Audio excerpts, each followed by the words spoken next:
Welcome back to Nick Lenz's Comic Corner, Classics / Non-Classics. This is episode number 316 and Doubleshot number 246.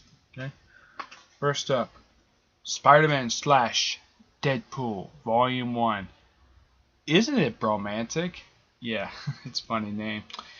This book collects the first 5 issues of this series in issue 8. It's written by Joe Kelly with artwork by Ed McGuinness. These who the artists in the book. Let's see here. No, these two people here, Mike Morris and Livesly, they're just the inkers of this book. Now, during the initial 5 issues, this is quite interesting. Like in the first issue, it's like Joe Kelly's bringing out the really obscure villains. Like in the first issue, yeah, Spider-Man and Deadpool team up, and they, in the first issue alone, take on like Dormammu. Well, it looks like Dormammu. Yeah. I think this is supposed to be Dormammu. Well, and again, it's an interpretation of it. Let's see. Let's see. Who else they take on? Let's see. They also take on Hydro Man, a character no one's seen in a while. And he is not the only villain they take on this very issue. They also take on, if I can find him here, I think that's, yeah, and that's just the first issue. In the second issue, they do team-ups, well, also an appearance by Deadpool's sexy wife, Shaquilla. Shaquilla, I think that's how you pronounce her name. Yeah, she's hot. In the second issue, they team up with Miles. Yeah, Miles Morales shows up for this issue. I think this is like the only issue for the whole series he was up for. They team up to take on some Green Goblins, which I don't think it's the actual, I don't think it's Norman. But I don't think, yeah, it's not really Norman. It's actually somebody that, let's see, I think it's the issue. Yeah, it's somebody you haven't seen in a while. Mysterio. Yep, and this is confirmed. This is Quilton back. Even though last time anybody saw him, he was in the Ultimate Universe. Yeah. As for how he got back, never explained. Yep. So yeah, they take on Mysterio. And then issue 3. They take on, I think they take on 2 more really obscure villains. Of course, the Mercs Money make an appearance in this issue. Let's see, who do they take? Oh yeah, Sticks and Stones. I don't think these 2 guys have been seen since the 90s. And Ed McGuinness updated their looks. I mean, these 2 guys look completely different than when he looked back in the 90s. Yeah, Sticks and Stone. Wow, man, those 2 are really somewhat obscure villains. Yeah, and of course Ellie, Deadpool's daughter, shows up for issue 3 as well. In issue 4, you have an appearance by, of all people, the Jane Foster Thor, which the readers know this is Jane Foster. The only person in the universe knows about this is Sam Wilson. Yeah, also in the same issue they made out. Yep. Yeah, it's a fun little issue. Yeah, in issue 5, let's see.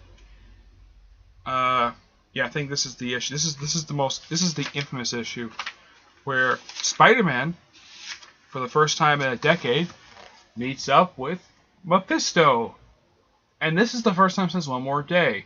Now, this is the most talked about issue of the whole series. But here's the thing. After this issue, the trade skips to issue 8 because issue 6 has nothing to do with what goes on next.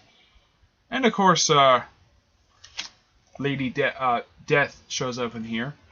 Yeah, and this is funny. Oh yeah, you have death in your breath. You're sleeping in nail room. I thought that was funny. Yeah. Fun little issue. And at the end of the issue, which this character reappears in issue 8. Let's see, what is this guy's name? I don't know what this guy's name is.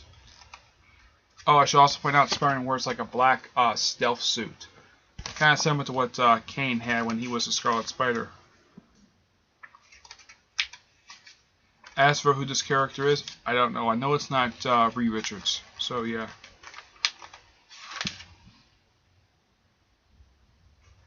But yeah. This is fun. These 2 take on a some obscure, some villains, some people haven't seen in a while, but it's nice. 9 out of 10. Highly recommend it. This book Amazing Spider-Man, Amazing Grace by, excuse me, Jose Molina with Simon Balach, who does all 6 issues in here, this is Amazing Spider-Man, Volume 4, number 1.1 to 1.6. The only reason why I did this because the previous volume had it as well. With artwork also by Andrea Baracco, Raymond Burmese, Israel Salva, Javier Torguela, Andreas Moss, Margie Garcia, David Cartland, and Matt Yankee. Oh, okay, first time since Daredevil Father. I read the series, don't remember these guys at all. I am not kidding. It's like, okay, let's have Spider-Man team up with the most obscure superheroes anybody's ever heard of. Heck, even when the storyline is coming out, people call this story garbage because there's no real point to it. I mean, there's nothing against the themes. I have nothing against the themes, but this story is just pointless. Some say that this story should never be made because there was no need for 1.1 to 1.6. There was no need for that at all.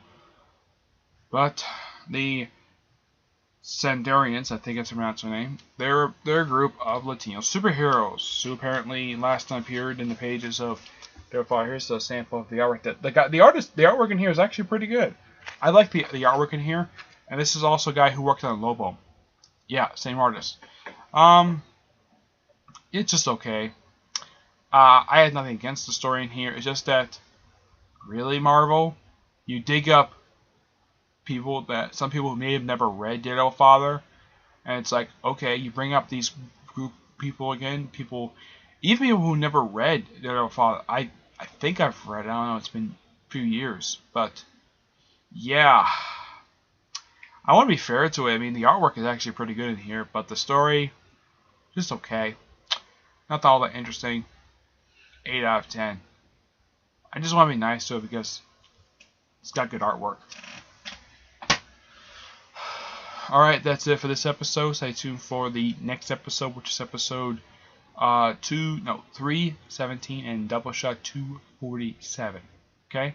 Till then, I will see you there.